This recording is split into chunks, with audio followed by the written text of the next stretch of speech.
ಪಡುಬಿದ್ರಿ ಕಲ್ಸಂಕ ಬಳಿಯ ಸುಮಾರು 500 ಮೀಟರ್ ಹೆದ್ದಾರಿಯನ್ನ ಹೆದ್ದಾರಿ ಗುತ್ತಿಗೆದಾರರ ಕಂಪನಿಯವರು 15 ದಿನದಲ್ಲಿ ಸುಸ್ಥಿತಿಗೆ ತಾರದಿದ್ದಲ್ಲಿ ಎಲ್ಲ ಸಂಘ ಸಂಸ್ಥೆಗಳನ್ನು ಸೇರಿಸಿ ಬೃಹತ್ ಪ್ರತಿಭಟನೆ ನಡೆಸುವುದಾಗಿ ಉಡುಪಿ ಜಿಲ್ಲಾ ಪಂಚಾಯತ್ ಉಪಾಧ್ಯಕ್ಷ ಶೀಲಾ ಕೆ ಶೆಟ್ಟಿ ಎಚ್ಚರಿಸಿದ್ದಾರೆ.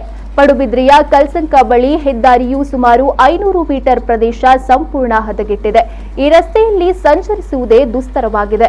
ಮಳೆಗಾಲದಲ್ಲಿ ಹೊಂಡಮಯವಾಗಿ ವಾಹನ ಸಂಚಾರಕ್ಕೆ ತೊಂದರೆಯಾಗುತ್ತಿದ್ದು, ಕೆಸರು ನೀರು ದ್ವಿಚಕ್ರ ಸವಾರರ ಹಾಗೂ ಪಾದಾಚಾರಿಗಳ ಮೇಲೆ ಎರಚುವ ಸಮಸ್ಯೆಯೊಂದು ಕಡೆಯಾದರೆ, ಬಿಸಿಲಿಗೆ ರಸ್ತೆಗೆ ಸುರಿಯುತ್ತಿರುವ ಕ್ರಷರ್ ಹುಡಿ ಒಣಗಿ ಇಡೀ ಪ್ರದೇಶ ಧೂಳುಮಯವಾಗಿ ಹೆದ್ದಾರಿ ಪ್ರಯಾಣ ಅಸಾಧ್ಯ ಎಂಬಂತಾಗುತ್ತದೆ.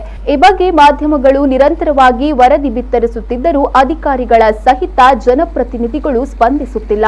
ಉಡುಪಿ ಜಿಲ್ಲಾ ಪಂಚಾಯತ್ ಉಪಾಧ್ಯಕ್ಷ ಶೀಲಾ ಕೆ ಶೆಟ್ಟಿ ಈ ಬಗ್ಗೆ ಮಾತನಾಡಿ, ಸರ್ಕಾರ ಟೋಲ್ ಕಲೆಕ್ಷನ್ಸ್ಗೆ ಅವಕಾಶ ನೀಡಿತ್ತು. ಆದರೆ ಕೋಟ್ಯಾಂತರ ರೂಪಾಯಿ ಲಾಭ ಪಡೆಯುತ್ತಿದ್ದರೂ ರಸ್ತೆ ದುರಸ್ತಿ ಪಡಿಸದೆ ನಿರ್ಲಕ್ಷ್ಯ ತೋರಿ ಜನರ ಸಹನೆ ಪರೀಕ್ಷೆ ಮಾಡ್ತಾ ಇದೆ.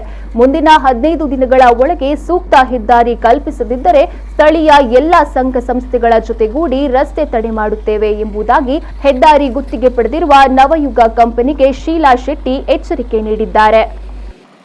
ಯಾರು ಇಲ್ಲಿ ವಾಹನಗಳನ್ನು ಚಲಾಯಿಸಲಿಕ್ಕೆ ಸಾಧ್ಯ ಇಲ್ಲ. ಅದು ಕೂಡ ಇದು ರಾಜರಸ್ತೆ, ಪಡುಬಿದ್ರಿ ಸಿಟಿಗೆ ಪ್ರವೇಶ ಆಗುವಂತ ಒಂದು ರಸ್ತೆ ಇಷ್ಟೊಂದು ಕೆಟ್ಟ ಪರಿಸ್ಥಿತಿಯಲ್ಲಿದೆ ಅಂತ ಹೇಳಿದ್ರೆ, ಇಷ್ಟು ಸಣ್ಣ ಒಂದು ಅಂತರ ಅಂದ್ರೆ 4 ಫರ್ಲಾಗ್ ಇದಕ್ಕೆ ಡಾಮರೀಕರಣ ಮಾಡಲಿಕ್ಕೆ ಆಗೋದಿಲ್ಲ ಅಂದ್ರೆ ಆ NH-ನವರು ಏನ್ ಮಾಡ್ತಿದ್ದಾರೆ ಎನ್ನುವುದು ನಮ್ಮ ಪ್ರಶ್ನೆ. ಅವರು ಈ ಮಾರ್ಗವಾಗಿ ಯಾವತ್ತೂ ಸಂಚರಿಸಲಿಲ್ವಾ? ಇದಕ್ಕೆ ಹೇಳಲಿಕ್ಕೆ ಶಬ್ದಗಳೇ ಇಲ್ಲ ನಮಗೆ. ಹೇಳಿ ನೋಡಿ ಇದು ಸಾಕಾಗಿದೆ.